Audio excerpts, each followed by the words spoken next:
Tonight on the Garden Ice, this was a night where Alex Georgiev stole the game in the third period. He made 10 saves, 7 of them maybe could have been goals. Tips of the cap to Alex Georgiev for the win, and here's what he had to say immediately after the win.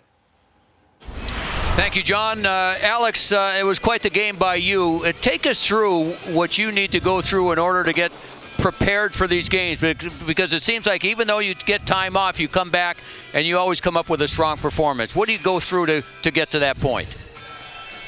Thank you very much. Yeah, I think just not overthinking it. At the end of the day, it's just a game.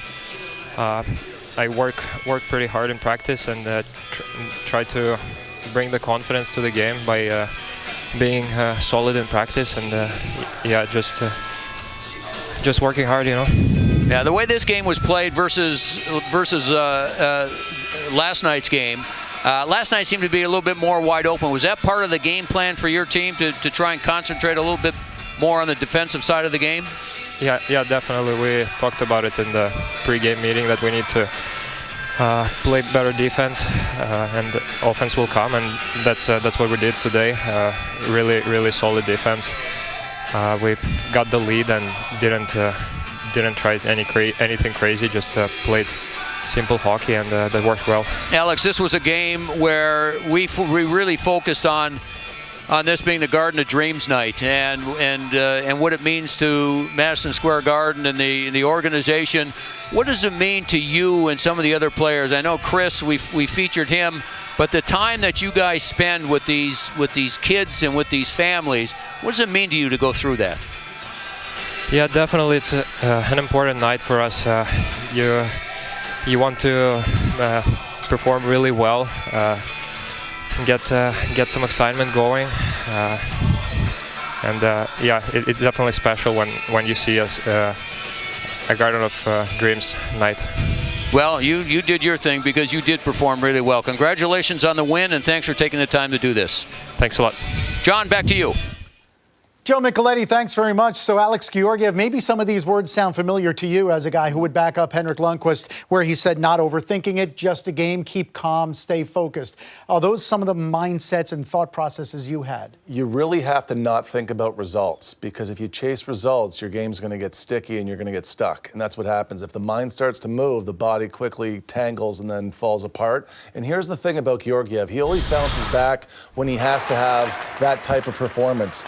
And that's what you need from your backup. You want your backup to inspire play and wins. You need to get points. And, you know, when you look at next season and you see Georgiev this year where he's had a few bumps in the road, and for him to have a very consistent finish here, that's going to leave a really good impression and a lasting impression that's going to help solidify his role next season. And that's why you have to have a performance tonight. You've got to come back in your next game, and it might not be on Sunday. It might be right back to Shesterkin, and I don't have a problem with that because he's the #1 guy. But again, the performance that he had, it lets you feel confident enough to know that he can have those numbers that you need from your guy next year that's backing up Shesterkin, and I'm talking about 24 points in the standings. That's what you need.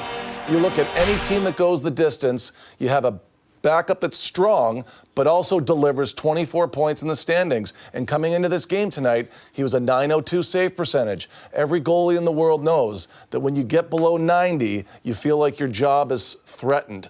The office doors close and they board it up. That's what happened to me. As soon as you get to below 90, but what do you like about him? He bounces back and gives you that performance that makes you confident enough to know that he can go 2 weeks and when his back's against the wall, fight back and have a performance. Yeah, that's 3 straight wins for Georgiev. He's only allowed 5 goals in that span, and that's over a span of 33 days. So a good job by Alex Georgiev to get the win tonight. This was a 1-goal game until the final 10 minutes. Rangers only put 2 past seldom-used Alex Lyon, and it came within about a 1.5-minute span in the first period, and it was the 2020 vision. 20th for Kreider, 20th for Buchnevich, starting with Chris Kreider. Yeah, and Kreider needed this badly, and it was a very fitting goal for him. For anybody that was able to tune in and watch Kreider's performance and what he does off the ice, it really feeds into the player. So you're happy for him, and I think that the Rangers showed well on their power play as well, where Panarin was the quarterback. He was setting everything up, and we saw the Rangers running mostly on the right side of the ice against the Devils.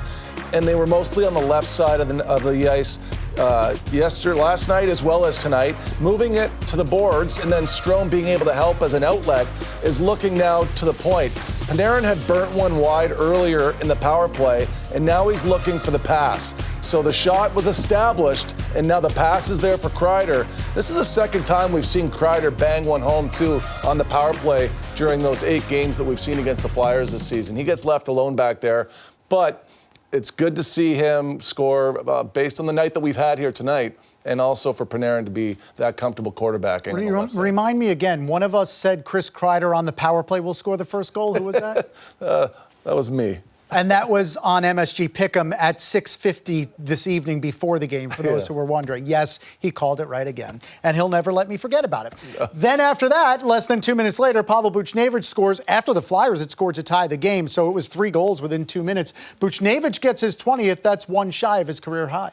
A lot of time and a lot of space for Buchnevich, and I think that some of the defending on the Flyers side has been pretty shoddy this season, and that reflects the goalies too. It reflects poorly on them because they're the ones that are pulling it out of the back of the net, but some nice board work once again, getting it off the yellow is Buchnevich, Lafreniere, and some support from Zibanejad. Buchnevich now falls below the goal line. He's looking for a pass, but there's so much room to attack the net, he just can't pass it up.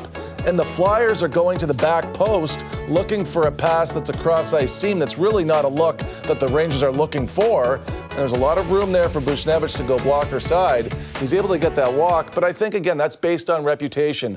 The Flyers have seen the Rangers abuse them east to west in the 7 games prior to this evening, and that's what they were looking for, and I think they were looking hard for something that wasn't there. Yeah, Buchnevich gets his 20th goal in Game 48. 2 years ago when he had his career-high 21, it was in 67 games.